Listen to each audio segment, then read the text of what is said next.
Well, we're just about 2 months away from opening day, so it's time that we get started. Hello, everyone, and welcome in to Tomahawk Talk Preseason Edition, Episode 1. I'm Adam Gackin. I'm your sideline reporter and the host of Tomahawk Talk for 2024. I'm a sophomore at Syracuse University, and this is my fourth year of summer ball. I've spent 2 summers in the Cal Ripken League with the Gaithersburg Giants and one in the NECBL with the North Adams Steeple Cats. We've got Nathan Schwartz and Cam Manna also with us this year. You all know Cam already, so Cam, I'll send it to you to introduce yourself, or I guess reintroduce yourself to the Born Braves fans. Yeah, well, I'm pumped to be back at Dorn Park this summer. Play by play, working with Nathan. We had a great crew last summer, looking to three-peat and do the same thing in the broadcast booth. So pumped to get started with you guys. Yeah, and introducing myself to all you Bravos fans out there. My name is Nathan Schwartz. I'm a junior at the University of Maryland. This is my second year of doing summer baseball. I was with the Charlottesville Tom Sox in the Valley Baseball League last summer out in Virginia. So I'm super excited to make the trip up north and spend June, July, and August with you guys.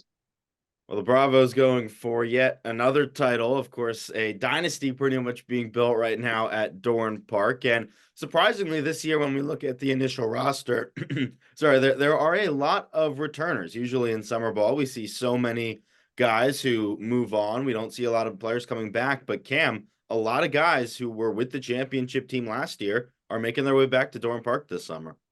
I think that's a big testament to Scott Landers and the whole entire coaching staff and what the players were able to get out of their whole entire summer. We saw guys come in and play short stints. Cody Shojanaga, who's with Kansas, was able to be there on a 14-day deal with the Born Braves, and now he's doing very well at Kansas, batting well above 300. We've seen what Caden Bodine's been able to do at Coastal Carolina, if he goes to Team USA or not. But he's a bat where, switch hitter as a sophomore, as a catcher, he's unbelievable. And a guy like who was hopefully going to play with an injury, Garrett Michelle, what he was able to do at Virginia Tech during the first 2 weeks, he was batting 425 with 3 bombs. So certain players like that have that impact at the sophomore level that already had great freshman seasons and are now, improving their game. Having, close to 20 guys come back is a testament of what the Braves have been able to do to produce strong talent and help them get to where they want to be. This is a roster of almost all Division I players, just one non-D1 guy in Nolan Sparks, a pitcher out of Rochester. I had the chance to see him play last summer with the Vermont Mountaineers, and while he might not be a Division I pitcher, he is the arm of one. He's someone who can throw up in the 90s, and he can truly dominate an ERA under 4 right now at the University of Rochester. Outside of him, though, it's all big name schools. Especially this year, there are a lot of guys from the Big Ten on the Born Braves roster. And Nathan, we can see that Terps flag behind you. You're someone who's very familiar with the Big Ten. Who are some names out in the Midwest or, even on the East Coast in the Big Ten who we should be looking out for? Yeah, I love Big Ten baseball. It might not be the most premier baseball conference that we have. Of course, you have 10 guys for the Bravos this year at the ACC, 7 from the SEC. So a lot of those upper guys in terms of conference is going to be loaded. But also we have 7 guys out of the Big Ten. And I want to go into the catcher position to start because there's 2 guys that are really talented coming over to Bourne. Adam Shepard, who's with Indiana. Indiana is actually playing at Maryland this weekend. So I was doing a little bit of research on Shepard. He's actually out with a broken hand right now. So we'll see if he's able to come back and make a good appearance with Bourne this summer. And then Matthew Gravlin is with Ohio State. And I got the chance to see him play in Columbus last year. He's on a tear right now. And he was an all Big Ten freshman team selection last year. 317 average so far through about 30 games, 3 homers, 13 RBIs. That's a guy that, of course, probably get a lot of playing time right away. And somebody like Hugh Pinckney still at Rutgers, who hasn't played a whole lot with the Scarlet Knights this year, hitting just 216 games, but he's able to come back to Bourne as well. So a trifecta of Big Ten catchers at Dorn Park this summer. And you said this a moment ago, Cam, but what it says to have so many guys who have been here before coming back to the Cape is so important. And I kind of want to get back to that because I think that's something that gets lost a lot of times in summer ball. I've seen it so often as the turnover. And the players that come back can be so important just to the foundation of a team and to the chemistry and all of that, and in the fact that this is a team that's going for yet another title. And when we talk about some of those players who come back, I think one of them, who I've watched actually a lot of. I love watching Big 12 baseball for some reason. I don't know why. I just feel like on ESPN Plus sometimes it's the easiest to watch. But out of Kansas, Shojanaga, I think that he's a guy who it's like you give him like a taste of it last summer, as you said, with the 14-day contract. But guys like him, I think when they now have a full season on the Cape, or however long they're at Dorman Park, he's hitting what in the 300s this year, hit 378 last year. I think guys like him, for them to come back to the Cape, says so much about what's being built and born. And what is so special as well is about those guys that are on those first 14-day contracts. The team is so different come July. But the crazy part of last year, and you see all around the Cape, is those guys that are there for 14 days come back in August when the players come around, because that's the turnover of the roster. Anthony DeFabia, who pitches at Stetson, he threw 4 1/3 perfect innings in the championship. He was there for the first few weeks of June. So there's a lot of guys like that. But I think it was Nathan who brought up Hugh Pinckney. Hugh Pinckney is the guy that was with Bourne for a long time. When you talk about catchers, I think one of the most important positions on the Cape is just the turnover of the amount of catchers that you have. You're playing day by day on the Cape, warm weather. Hugh's the guy that's, moving up in that position, growing as a baseball player. But, to have 3 or 4 catchers on the roster is more than crucial, because Bourne last year had 2 catchers for 2 weeks, and that's, tough on the knees for those guys. Yeah, I mean, very tough, because also a lot of people forget it in summer collegiate baseball. A lot of times the catchers are the ones calling pitches, and so they're trying to get used to pitchers. I remember a couple times this past summer for the team that I worked for in the NECBL, there were catchers who had met the pitcher literally about 10 minutes before they go on the mound. And then they're trying to figure out, okay, what are your pitches? Where do you like to throw them? And so, just having that, familiarity can really just be so important when it comes to summer baseball. Also, we've talked a lot about the position players. There are some really solid pitchers to look at on this team this upcoming year. I think one that I remember seeing a couple times in the NECBL last year was Caden Campbell. He was with the Keene Swamp Bats. He's from Louisville, was a guy who actually, as a freshman out of Louisville, was named or invited to the U.S. Collegiate National Team. And he's just a powerful pitcher, 9 strikeouts and 9 innings to start the year for the Cardinals over in Kentucky. And he's another guy who, if you look at the games that he's pitched in, he's pitching back-to-back days a lot of times, multiple times in the same series. And I think, stuff like that, as we go to the Cape, pitchers who can pitch like that, not necessarily your long-term starters are really players who we can expect to help out Bourne a lot this season, because a lot of your long-term starters, they're not going to get as many innings as the summer comes around. And I Yeah, think a big absolutely. part of it, I think just overall, when you look at summer baseball, right, and Cam talked about this a little bit, but you just have to have so many guys that fill different roles.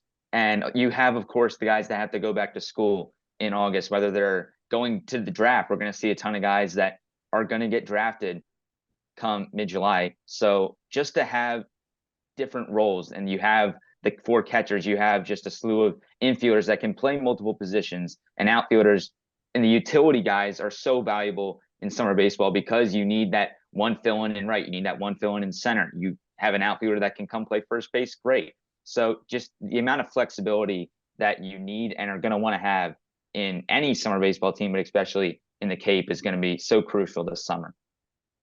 Absolutely. And something else I think to look out for with the pitchers is, I said this with Campbell, but if you go up and down the Braves roster right now, there are so many strikeouts throughout the players that are coming to Bourne this summer. You look at someone like Joe Arriola out of Wake Forest in 4 2/3 innings. He's got 9 strikeouts. And it just, the list goes on and on of the guys who are so powerful. Aiden Knack from Clemson, 38 innings, 48 strikeouts. I mean, Cam, you're someone who's very, very familiar with Bourne, of course, being there last summer. Is that something that you think Scott Landers was really looking for? I mean, I hope we'll talk to him before the season starts, but that is something that really, jumps off the page when we look at the construction of this roster preseason, is of the pitchers that are on the team, there are some powerful, powerful guys who are going to strike you out.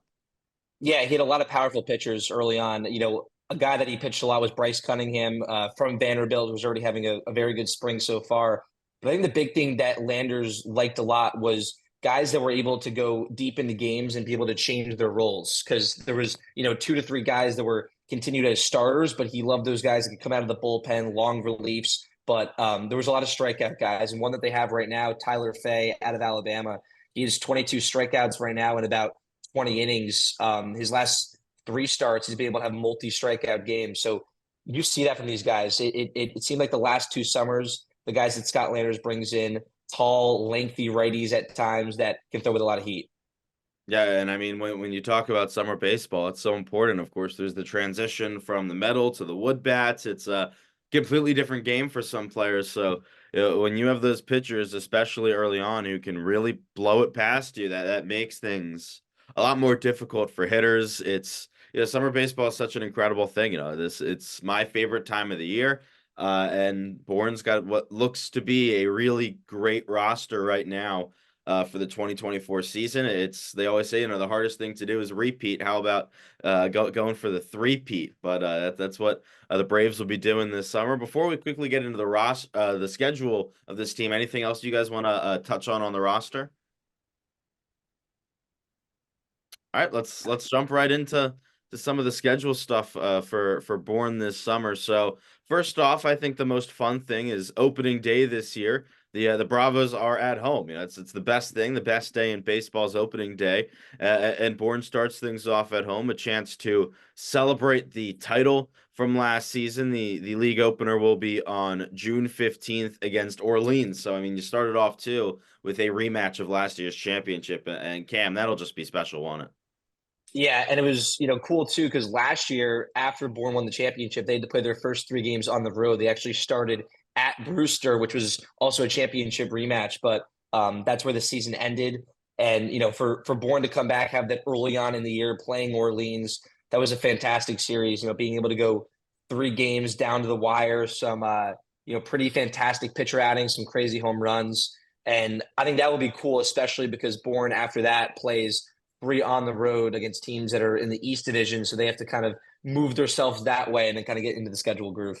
There's gonna be a lot of travel early on in the season. I think it's at Brewster, at Chatham, so gonna be making some cross Cape trips. Nathan, any games that you're really excited for when we look at the initial schedule release? I mean, of course, you got to look at that July 3rd, July 4th turn, right? I mean, it's just such a special part of any summer ball season. When you look at the schedule, you see who you're playing on July 4th. And whether those are the festivities, of course, will be at Wareham on the 3rd and then hosting Wareham on the 4th. So glad we'll be able to be at our home field on that special day and just celebrate America with its pastime. And the other thing to note before we step aside this year, I guess 2 things. The All-Star game in Falmouth this year at Gov Fuller Field on July 27th, and then a change in the playoff format is probably the biggest difference in 2024 on the Cape. Teams will play a single elimination game in the opening round of the playoffs, and then the second and the Cape League Championship will be best of 3 series. I think that's interesting to switch it up. Top 4 teams from each division will end up making the playoffs. Cam, what are your thoughts on that change this year? I'm not a big fan of the single game elimination to enter the playoffs because, last year I remember with the Braves, they were facing Cameron Hill out of Georgia Tech, first game against Katuah, and Hill at that point had a sub-1 ERA. He was a starter. He was almost unhittable. So, if Bourne wasn't able to get to them, you're playing 1 game, you're going home. I think the beauty of baseball is that 3 game set, but at the same time, I think there is a benefit for the players to have more of the regular season games. You start a little bit later on June 15th, give those guys some turnover time, and then you head into the postseason. But it's going to be tough. If you get into the playoffs, it's 1 game. You're throwing your ace no matter what. You're not trying to have your ace pitch game 2 and close it out there. So it's kind of, more sudden death fun, we could say. That's going to be a lot of fun. Those wild card games to make it in. I mean, you talk about drama. That's pretty much all you can get. It's going to be a great summer, though. It's crazy to say, but we're 2 months and a week away, pretty much from opening day at Durham Park. So it should be a great time. Any last words from you guys before we step aside on this first preseason edition of Tomahawk Talk? I'm just super excited to get going and chomping at the bit, just diving into some of these guys on the roster, seeing how they're looking right now. So I'm just super excited to meet with you guys in person eventually when we get up to Bourne and have a good season.